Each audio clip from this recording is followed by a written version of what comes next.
साथियों नमस्कार। Competition community के इस ऑनलाइन प्लेटफॉर्म पर आपका स्वागत है। साथियों कैसे हैं आप लोग? मैं उम्मीद करता हूं कि आप बढ़िया होंगे और आपकी तैयारी भी अच्छी चल रही होगी। साथियों हमने इसकी पहली जो क्लास हुई उसमें हमने मानव अधिकार आयोग के बारे में विस्तार से पढ़ा। डिटेल में हमने चर्चा करी कि मानव अधिकार आयोग कैसा निकाय है, क्या काम है इसका और क्या इसका प्रावधान है, इस आयोग की वर्तमान में संरचना क्या है, कितने लोग इसमें काम करते हैं, कैसा इसका निकाय है, हमने उसके बारे में पूर्णतः और विस्तार से चर्चा करी है। आज हम देखेंगे उसी टॉपिक के मानव अधिकार आयोग के से संबंधित वस्तुनिष्ठ प्रश्न के बारे में। आज हम चर्चा करेंगे ऑब्जेक्टिव के थ्रू कि हमने जो पढ़ा, हमने जो क्लास ली मानव अधिकार आयोग की, उसमें से हमको कितनी चीजें पता है, कितनी चीजें याद हैं हमको और हमारी तैयारी का स्तर क्या है, और स्तर को परखने के लिए, जांचने के लिए हम क्या करते हैं, हम ऑब्जेक्टिव सॉल्व करते हैं। तो आइए आज हम देखेंगे मानव अधिकार आयोग से संबंधित कुछ महत्वपूर्ण वस्तुनिष्ठ और प्रश्न और आपके एग्जाम के लिए जो संभावित हैं उनके बारे में चर्चा करेंगे। हमारी ये एक प्रक्रिया है कि पहले हम डिटेल वीडियो में पढ़ते हैं और उसके बाद उसको ऑब्जेक्टिव के थ्रू क्वेश्चन सॉल्व करते हैं और देखते हैं कि एग्जाम में कैसे क्वेश्चन पूछे जा सकते हैं, क्वेश्चन पूछने का आयाम क्या होगा। उसी तारतम्य में आज हम देखेंगे मानव अधिकार आयोग से संबंधित महत्वपूर्ण और वस्तुनिष्ठ प्रश्न। तो आइए देखते हैं आज का पहला प्रश्न। मानव अधिकार आयोग से संबंधित पहला क्वेश्चन क्या है, देखें। क्वेश्चन नंबर 1, राष्ट्रीय मानव अधिकार आयोग की स्थापना किस तिथि को हुई? आपसे पूछ रहा है कि राष्ट्रीय मानव अधिकार आयोग की स्थापना कब हुई। यह फैक्चुअल क्वेश्चन है और फैक्चुअल क्वेश्चन एमपीपीएससी में पूछे जाते हैं। अब धीरे धीरे ट्रेंड बदला है और कथन को भी लेकर क्वेश्चन पूछे जाते हैं। वो क्वेश्चंस भी आपके इस सीरीज में मेंशन है, आगे वो देखने को मिलेंगे। बहरहाल आइए हम इस क्वेश्चन का आंसर देते हैं। आपका ऑप्शन ए पहला है 1 अप्रैल 1993, बी में कहता है 12 अक्टूबर 1994 और सी में कहता है 1 अक्टूबर 1994 और डी में कहता है 12 अक्टूबर 1993। साथियों जो राष्ट्रीय मानव अधिकार आयोग की स्थापना है वो हुई है 12 अक्टूबर 1993 को। इसलिए आप याद रखें, जब भी आपसे पूछा जाए कि मानव अधिकार आयोग की स्थापना कब हुई तो 12 अक्टूबर 1993 को यह सही आंसर है और ये ऑप्शन डी में है। इसलिए क्वेश्चन का आंसर क्या है, डी 12 अक्टूबर 1993। आइए हम देखते हैं क्वेश्चन नंबर 2, अंतरराष्ट्रीय मानवाधिकार दिवस किस तिथि को मनाया जाता है, उसके बारे में आपसे पूछा गया है। आपके ऑप्शन ए में है 15 जनवरी, बी में है 14 जनवरी और सी में है 10 दिसंबर और डी में है 1 दिसंबर। ऑप्शन ए 15 जनवरी, बी में 4 फरवरी और सी में 10 दिसंबर और डी में 1 दिसंबर। अंतरराष्ट्रीय मानवाधिकार दिवस मनाया जाता है साथियों 10 दिसंबर को और 10 दिसंबर है ऑप्शन सी में। इसलिए इस क्वेश्चन का जो सही जवाब होगा वो ऑप्शन सी होगा। कौन सा सही जवाब होगा? Option C. और क्वेश्चन नंबर 4 ये क्या कहता है? कहता है राष्ट्रीय मानवाधिकार आयोग के अध्यक्ष एवं सदस्यों की नियुक्ति समिति में निम्न में कौन शामिल नहीं होता? आप जानते हैं कि जब मानवाधिकार आयोग के अध्यक्ष हों या सदस्य हों उनकी नियुक्ति कौन करता है? तो उनकी नियुक्ति करने का काम राष्ट्रपति जी का है। लेकिन राष्ट्रपति जी कैसे नियुक्त करते हैं? तो वो एक समिति गठित होती है, उस समिति के तहत, और समिति के अध्यक्ष कौन होता है? तो प्रधानमंत्री समिति के अध्यक्ष होते हैं। आइए हम देखते हैं इनमें से कौन सा सदस्य शामिल नहीं होता, उसके बारे में पूछा गया है। राज्यसभा का सभापति, बी में कहता है लोकसभा का अध्यक्ष और सी में कहता है लोकसभा में विपक्ष का नेता और डी में कहता है राज्यसभा में विपक्ष का नेता। आपसे क्वेश्चन क्या पूछ रहा है? क्वेश्चन कह रहा है कि राष्ट्रीय मानवाधिकार आयोग के अध्यक्ष एवं सदस्यों की नियुक्ति समिति में निम्न में कौन शामिल नहीं होता? तो राज्यसभा का सभापति इसमें शामिल नहीं होता। लोकसभा अध्यक्ष शामिल होते हैं, लोकसभा में विपक्ष का नेता शामिल होता है और राज्यसभा में विपक्ष का नेता शामिल होता है। राज्यसभा का सभापति से यहाँ से उपराष्ट्रपति का है और ये इसमें शामिल नहीं होते। इसलिए ऑप्शन ए इसका सही आंसर होगा, ऑप्शन ए राइट आंसर होगा। आइए हम आगे बढ़ते हैं अगले प्रश्न की ओर। प्रश्न नंबर 5, कौन राष्ट्रीय मानवाधिकार आयोग का पदेन सदस्य नहीं है? आपसे पूछ रहा है। आप जानते हैं जब हमने पढ़ा है मानवाधिकार आयोग के बारे में, उस समय हमने चर्चा करी थी कि इसमें एक अध्यक्ष, 5 अन्य सदस्य और 7 पदेन सदस्य, कुल मिला के 13 लोग इसमें होते हैं। 13 में कौन कौन होता है? एक अध्यक्ष, 5 सदस्य प्लस 7 पदेन सदस्य होते हैं। और यही आपसे पूछ रहा है कि उन 7 पदेन सदस्यों में से जो यहाँ लिखे हैं उनमें से इनमें से कौन भाग नहीं लेता, कौन शामिल नहीं होता? राष्ट्रीय बाल अधिकार सुरक्षा आयोग के अध्यक्ष ये शामिल होते हैं, बिल्कुल ठीक बात है। बी में कहता है राष्ट्रीय महिला आयोग का अध्यक्ष, बिल्कुल शामिल होते हैं। सी में कहता है भारतीय विधि आयोग का सदस्य, साथियों ये शामिल नहीं होते, ये गलत है। और डी में लिखा है राष्ट्रीय एससी मतलब अनुसूचित जाति, एसटी अनुसूचित जनजाति का अध्यक्ष, ये भी इसमें शामिल होते हैं। शामिल नहीं होता तो कौन? भारतीय विधि आयोग का अध्यक्ष। इसलिए सी इसका सही ऑप्शन है, सी इसका राइट आंसर होगा। क्वेश्चन नंबर 5 का सही उत्तर कौन सा है? Option C. अब हम आगे बढ़ते हैं अगले प्रश्न की ओर। तो देखते हैं प्रश्न नंबर 6, मानव अधिकार संरक्षण अधिनियम 1993 का उद्देश्य था। क्या उद्देश्य था वो आपको पूछ रहा है। आप ऑप्शन देखें और उसके बाद सही उत्तर बताएं। ऑप्शन ए में कहता है मानव अधिकार आयोग का बेहतर संरक्षण। बी में कहता है राज्य में मानव अधिकार सुरक्षा आयोग का गठन। सी में कहता है मानव अधिकार सुरक्षा आयोग का गठन की बात कर रहा है। और डी में कहता है उपरोक्त सभी। तो साथियों इसमें उपरोक्त सभी जो है ऑप्शन डी वो इसका सही उत्तर होगा। आइए हम आगे बढ़ते हैं अगले प्रश्न की ओर। राष्ट्रीय मानवाधिकार आयोग के प्रथम अध्यक्ष कौन थे? पूछ रहा है कि राष्ट्रीय मानवाधिकार आयोग का गठन जब हुआ उस समय इसके प्रथम अध्यक्ष कौन बने? आइए देखते हैं। न्यायमूर्ति रंगनाथ मिश्र, बी में न्यायमूर्ति फतिमा बीबी, सी में कहता है न्यायमूर्ति वेंकट चिलम्पा और डी में कहता है न्यायमूर्ति अशोक। तो साथियों जो इसका सही उत्तर है, जो इसका राइट आंसर है वो है ऑप्शन ए, न्यायमूर्ति रंगनाथ मिश्र जी पहले अध्यक्ष रहे हैं। किसके? राष्ट्रीय मानवाधिकार आयोग के प्रथम अध्यक्ष न्यायमूर्ति रंगनाथ मिश्र जी थे। आइए अगला प्रश्न, क्वेश्चन नंबर 8, राष्ट्रीय मानव अधिकार आयोग निम्न में से किन मामलों की जांच कर सकता है? इनमें से कौन सा ऐसा मामला है जिसकी जांच कौन कर सकता है? राष्ट्रीय मानवाधिकार आयोग, उसके बारे में क्वेश्चन पूछ रहा है। आइए हम ऑप्शन देखें और उसके बाद सही उत्तर बताएंगे। ऑप्शन ए, ऐसे मामले जिसको घटित हुए 2 वर्ष से कम किंतु 1 वर्ष से ज्यादा का समय हुआ हो। बी में कहता है ऐसे मामले जिसको घटित हुए 2 वर्ष से ज्यादा का समय नहीं हुआ हो।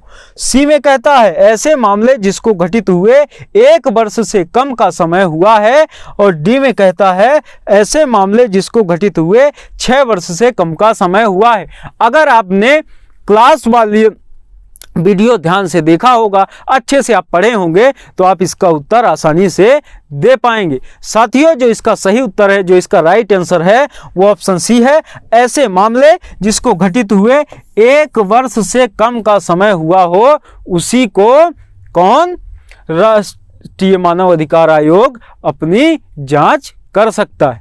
आइए हम अगले प्रश्न की ओर आगे बढ़ते हैं और अगला प्रश्न देखते हैं। क्वेश्चन नंबर 9, राष्ट्रीय मानवाधिकार आयोग के बारे में निम्न कथनों पर विचार कीजिए। कथन 1 कहता है आयोग को सिविल न्यायालय की शक्तियां प्राप्त हैं। कथन 2 कहता है आयोग को सरकार को दी गई सलाह बाध्यकारी प्रकृति की होती है।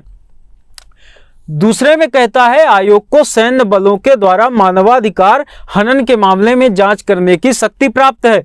और जो कथन चौथा है, कथन 4 है, उसमें कहता है आयोग द्वारा की गई अनुशंसा सलाहकारी प्रकृति की होती है। इनमें से कौन सा सही है? इनमें से आपसे सही ऑप्शन के बारे में पूछ रहा है कि ये इन कथनों में से कौन कौन सा सही है। ऑप्शन ए में कहता है 1, 3 और 4, बी में कहता है 2, 3 और 4, सी में कहता है 3 और 4 और डी में कहता है 1 एवं 4। साथियों, आपने अभी तक में इसका उत्तर अपने दिमाग में बैठा लिया होगा। इसका जो पहला कथन है, आयोग को सिविल न्यायालय की शक्तियां प्राप्त हैं, ये बिल्कुल सही है। इसमें कहता है बी में कि आयोग को सरकार को दी गई सलाह बाध्यकारी प्रकृति, इसकी प्रकृति बाध्यकारी नहीं है। आपको पहले बताया जा चुका है क्लास में, यह सलाहकारी प्रकृति है, मतलब ये गलत हो गया। तीसरे में आयोग को सैन्य बलों के द्वारा मानवाधिकार हनन के मामले में जांच करने की शक्ति प्राप्त है, ऐसा नहीं है, यह भी गलत ऑप्शन है। तो जब ये दोनों गलत हो गए, अब हम देखेंगे चौथे को। आयोग द्वारा की गई अनुशंसा सलाहकारी प्रकृति की होगी, यह इसके बारे में मैंने आपको बताया ही। इसलिए कथन 1 और कथन 4 सही है और इसकी पुष्टि करता है ऑप्शन डी में है 1 एवं 4 कथन सही है। इसलिए क्वेश्चन नंबर 9 का जो सही आंसर होगा, जो सही उत्तर होगा, वो ऑप्शन डी होगा, जिसमें केवल 1 एवं केवल 4 के बारे में बात की गई है।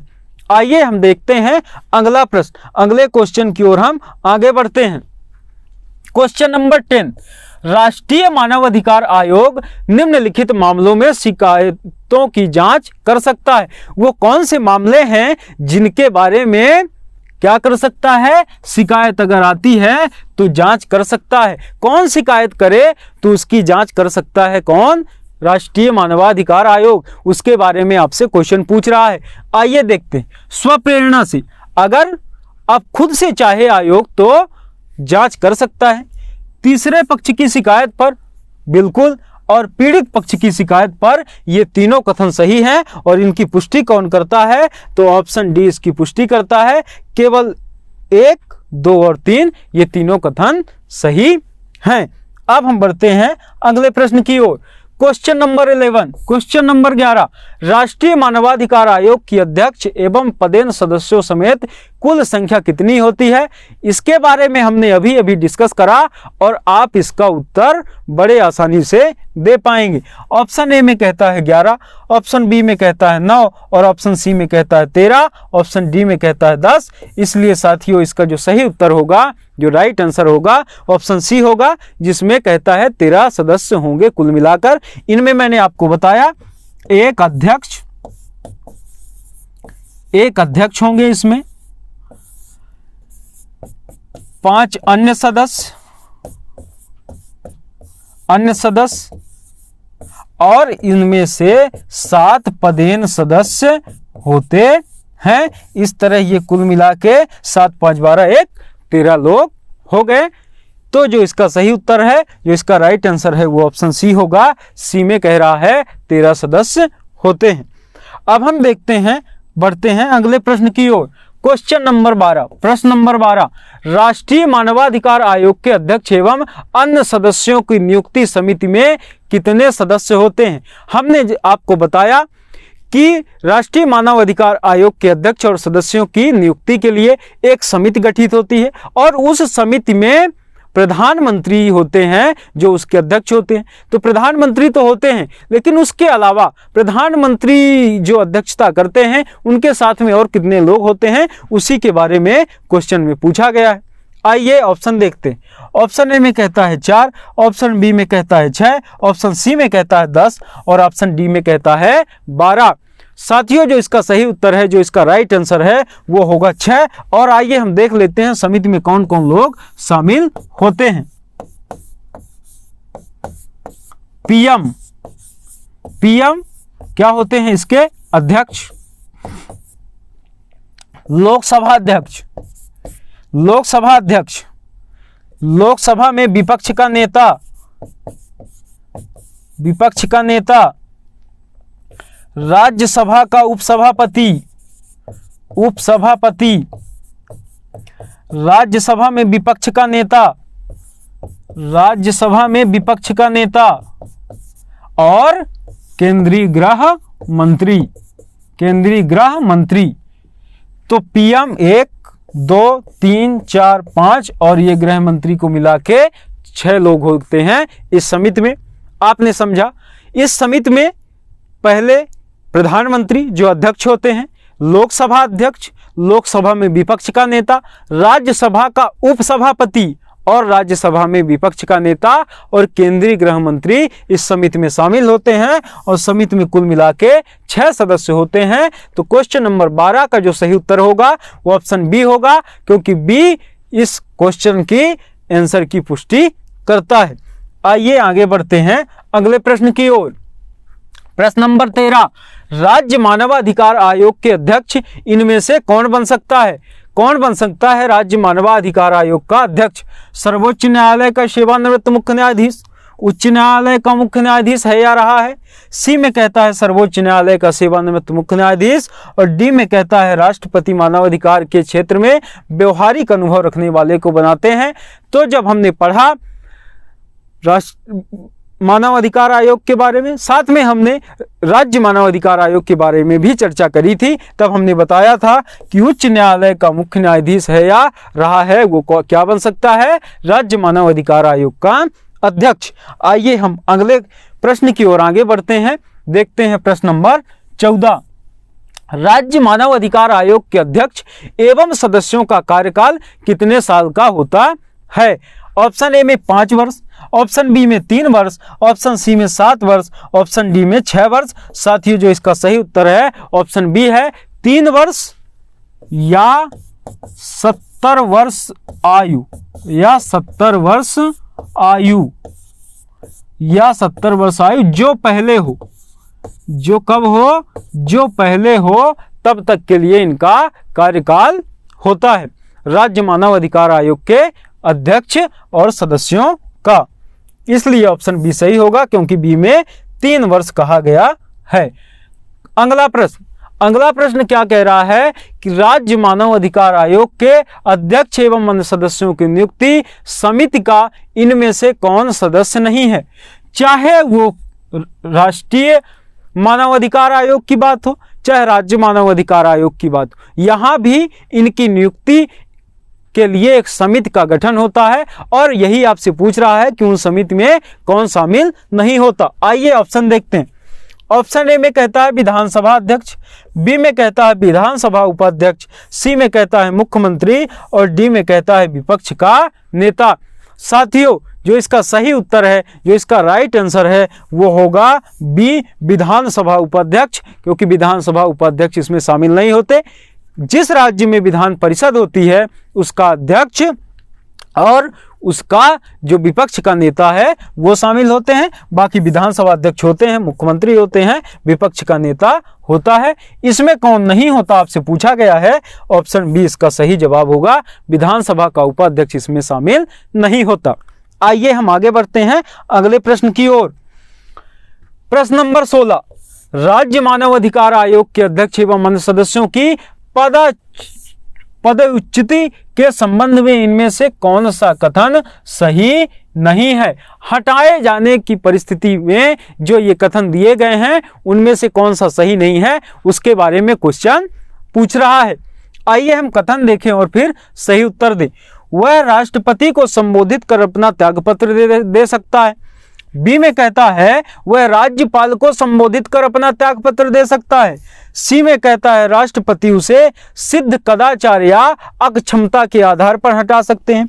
डी कहता है राष्ट्रपति अपराध के लिए दोष सिद्ध होने पर उसे हटा सकते हैं। साथियों जो इसका सही उत्तर है, जो इसका राइट आंसर है वो होगा ऑप्शन ए, क्योंकि ऑप्शन ए में कहा गया है वह राष्ट्रपति को संबोधित कर अपना त्यागपत्र दे सकता है। साथियों इनको हटाने का काम जरूर राष्ट्रपति जी का है, लेकिन नियुक्त राज्यपाल करते हैं और इनको अगर त्याग पत्र देना है तो वो राज्यपाल को ही देंगे। अगर कभी कार्यकाल के दौरान हटाने की बात आती है तब राष्ट्रपति जी का इसमें प्रभाव होता है, रोल होता है, लेकिन अगर त्यागपत्र की बात आई उस समय इनको राज्यपाल को ही देना होगा। इसलिए कथन ए इसका गलत है और गलत के बारे में आपसे पूछ रहा है। तो क्वेश्चन नंबर 16 का जो सही उत्तर होगा वो ऑप्शन ए होगा। अब हम बढ़ते हैं अगले क्वेश्चन की ओर। प्रश्न नंबर 17 कहता है मध्य प्रदेश राज्य मानवाधिकार आयोग के वर्तमान अध्यक्ष कौन है? वर्तमान अध्यक्ष के बारे में पूछा गया है, किसके? मध्य प्रदेश राज्य मानवाधिकार आयोग के अध्यक्ष के रूप में। ए में कहता है सुनील अरोड़ा, बी में कहता है नरेंद्र कुमार जैन और सी में कहता है वीरेंद्र रघुवंशी और डी में कहता है नरेंद्र सिंह तोमर। साथियों, जो इसका सही जवाब है, जो इसका राइट आंसर है, वो होगा ऑप्शन बी, नरेंद्र कुमार जैन जी जो हैं वो क्या हैं, मध्य प्रदेश राज्य मानवाधिकार आयोग के अध्यक्ष। अब हम बढ़ते हैं अगले प्रश्न की ओर। क्वेश्चन नंबर 18 में यह है कि राज्य आयोग अपना वार्षिक प्रतिवेदन किसके समक्ष प्रस्तुत करता है। आपके ऑप्शन है राज्यपाल, आपके ऑप्शन है राज्य सरकार, आपके ऑप्शन है हाई कोर्ट के मुख्य न्यायाधीश और डी में है भारत के मुख्य न्यायाधीश। साथियों, जब हमने डिटेल वीडियो में चर्चा करी थी उस समय हमने ये पढ़ा था कि राज्य आयोग अपना वार्षिक प्रतिवेदन किसको देता है, तो वह संबंधित राज्य के राज्य सरकार को देता है और ऑप्शन बी इसका सही जवाब होगा। फिर राज्य सरकार क्या करता है, उसे विधानमंडल के सम्मुख रखवाता है, विधानमंडल में रखवाता है। आइए हम बढ़ते हैं अगले प्रश्न की ओर। प्रश्न नंबर 19, मध्य प्रदेश राज्य मानवाधिकार आयोग के कृत्यों में इनमें से कौन सा शामिल नहीं है। इनमें से कौन सा काम है जो राज्य मानवाधिकार आयोग के अंतर्गत नहीं आता, उसके बारे में बात कर रहा है। कहता है कि किसी शासकीय सेवक द्वारा किया गया मानवाधिकार हनन के मामले में शिकायत की जांच। बी में कहता है किसी व्यक्ति द्वारा किए गए मानवाधिकार हनन के मामले में की गई शिकायत की जांच। और सी में कहता है राज्य सरकार को सूचित करके जेल की दशाओं का निरीक्षण करना। और डी में कहता है उपर्युक्त मामले पर की गई शिकायत सही पाए जाने पर दंडात्मक कार्रवाई का आदेश पारित करना। साथियों, जो इसका सही उत्तर होगा, जो इसका राइट आंसर होगा, क्योंकि इनमें से कौन सा कार्य शामिल नहीं है उसके बारे में क्वेश्चन पूछ रहा है, तो ऑप्शन जो डी है, ऑप्शन जो डी है वो गलत है। क्योंकि हमने जब पढ़ा है क्लास में उस समय हमने चर्चा करी थी कि आयोग को ना तो किसी भी प्रकार का दंड देने, ना ही किसी प्रकार का सहयोग करने का, और कैसा सहयोग, मुआवजा जैसा सहयोग देने का अधिकार नहीं है। किसको? मानव अधिकार आयोग को, राज्य मानव अधिकार आयोग को। इसलिए ऑप्शन डी इसका सही उत्तर होगा, ऑप्शन डी इसका राइट आंसर होगा। आइए हम बढ़ते हैं अगले प्रश्न की ओर। Question number 20। प्रश्न नंबर 20 क्या कहता है कि मानव अधिकार किसी भी सुसंस्कृत समाज की उन्नति के लिए होते हैं। क्या होते हैं उसके बारे में पूछा गया है कि मानव अधिकार किसी सुसंस्कृत समाज के लिए क्या होते हैं। आपके ऑप्शन में है ए में केंद्र बिंदु, बी में कहता है प्रेरणा आधार और सी में कहता है प्रेरक तत्व और डी में कहता है मूल आधार। तो साथियों, किसी भी समाज के लिए मानव अधिकार एक मूल आधार होते हैं। आइए हम देखते हैं अगला प्रश्न, अगला क्वेश्चन। क्वेश्चन नंबर 21, मानव अधिकार से संबंधित मुद्दा नहीं है। इनमें से कौन सा मुद्दा है जो मानव अधिकार से संबंधित नहीं है? सांप्रदायिक हिंसा, बी में जातिगत मुद्दे, सी में वनों की कटाई और डी में न्याय में विलंब। साथियों, जो ऑप्शन बी है जातिगत मुद्दा, ये मानव अधिकार आयोग से संबंधित विषय नहीं है। आइए हम अगला प्रश्न देखते हैं।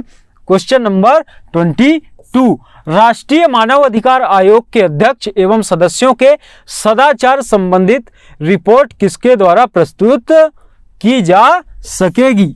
कौन प्रस्तुत करेगा? आपके ऑप्शन में है प्रधानमंत्री, बी में है राष्ट्रपति, सी में है उच्चतम न्यायालय द्वारा और डी में उपरोक्त में से कोई नहीं। जो इसका सही उत्तर है, जो इसका राइट आंसर है, वो है ऑप्शन सी, उच्चतम न्यायालय द्वारा ये रिपोर्ट पेश की जाती है। अब हम बढ़ते हैं अगले प्रश्न की ओर। अगला प्रश्न, क्वेश्चन नंबर 23, राष्ट्रीय मानव अधिकार आयोग का महासचिव कौन होगा? इसके बारे में पूछा गया है। ए में कहता है भारत सरकार के सचिव पद रैंक का अधिकारी, बी में कहता है भारत सरकार का कैबिनेट मंत्री, सी में कहता है राज्य सरकार का सचिव पद का अधिकारी और डी में कहता है इनमें से कोई नहीं। साथियों, जो इसका सही उत्तर होगा वो होगा ऑप्शन ए, भारत सरकार के सचिव रैंक का जो अधिकारी है वो होता है क्या? राष्ट्रीय मानव अधिकार आयोग का महासचिव।